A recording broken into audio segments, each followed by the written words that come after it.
Imbas dari kabut asap akibat kebakaran hutan dan lahan, Kota Palembang, Sumatera Selatan kembali menjalani sekolah daring mulai hari ini. Para guru kembali melakukan tata cara pengajaran online seperti saat pandemi. Sekolah secara daring dimulai hari ini di Palembang menyusul kualitas udara yang sudah masuk pada level berbahaya dan dampak kabut asap dari kebakaran hutan dan lahan di Sumatera Selatan. Seperti di SMP Negeri 54 Palembang, para guru kembali mempersiapkan materi pengajaran seperti saat pandemi.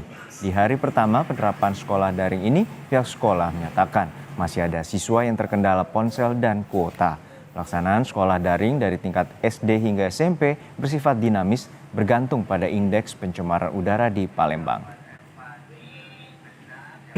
Karena tidak semua anak punya HP ya. Kalau punya anak HP terkadang terhambat di kuotanya. Karena tidak semua anak yang sekolah di sini siswa yang mampu, ada yang juga yang tidak mampu ya. Jadi terkait itu akan dibicarakan solusi apa yang akan diberikan ke anak-anak tersebut. Situasi terkini kabut asap di Palembang, Sumatera Selatan akan dilaporkan jurnalis Kompas TV Reski Oktora Amalia. Reski, hingga siang hari ini bagaimana kondisi udara di kota Palembang dan sekitarnya? Lalu apakah masih ada sekolah yang tetap beraktivitas dengan kondisi asap ataupun kabut asap? Baik, selamat siang Juno dan juga saudara. Semakin luasnya kebakaran hutan dan lahan yang terjadi di wilayah Sumatera Selatan mengakibatkan kualitas udara, khususnya di Palembang, ini masuk dalam kategori berbahaya beberapa hari terakhir, termasuk pada hari ini. Hingga siang hari ini, PM 2,5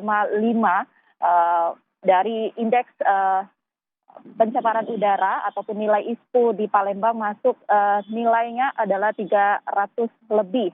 Seperti itu, dan ini masuk dalam kategori berbahaya. Olehnya, pemerintah Kota Palembang menginstruksikan terhitung hari ini, hari pertama, sekolah mulai SD sampai TK, dari TK, SD sampai SMP ini memberlakukan pembelajaran daring ataupun online seperti itu. Karena mengingat menyusul mereka merupakan kelompok yang rentan terserang penyakit ISPA. Dan juga untuk pembelajaran online ataupun daring ini dilaksanakan secara dinamis melihat nilai ISPO yang terjadi di Palembang seperti itu. Dan untuk sampai siang hari ini tidak terkait dengan instruksi tersebut, belum ada sekolah yang melaksanakan pembelajaran tatap muka. Dan untuk SMA sendiri saat ini juga sudah mengundurkan jam sekolah saat ini pukul 9. Dan tidak hanya pembelajaran yang terkena imbas daripada asap kebakaran lahan, tapi juga ini adalah kasus ISPA yang di Palembang semakin hari ini semakin meningkat. Sepanjang September ini saja kasus ISPA sudah mencapai 14.000 lebih, dengan mayoritas penderita usia 1 sampai 5 tahun atau 0 sampai 1 tahun.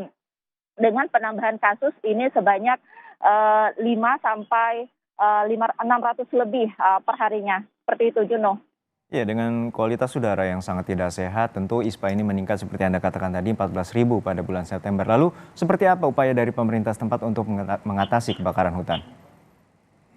Ya, untuk saat ini pemerintah Sumatera Selatan mengoptimalkan untuk pemadaman kebakaran lahan yang terjadi di wilayah Sumatera Selatan, khususnya di wilayah Kabupaten Ogan Komering Ilir dengan mayoritas merupakan lahan gambut dalam yang memang sulit untuk dipadamkan.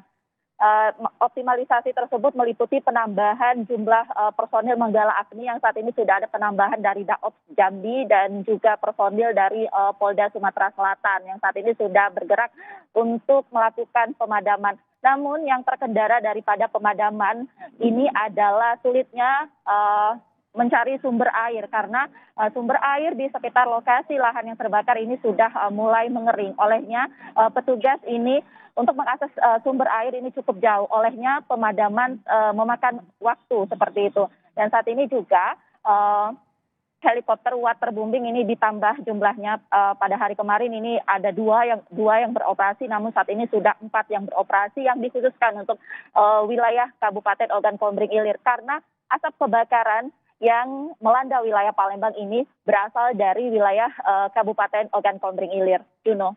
Dan kita harapkan bagaimana upaya pemerintah dapat memadamkan secara sempurna terutama di lahan gambut di Ogan Komering Ilir. Terima kasih jurnalis Kompas TV Reski Oktoria Amalia dari Palembang, Sumatera Selatan.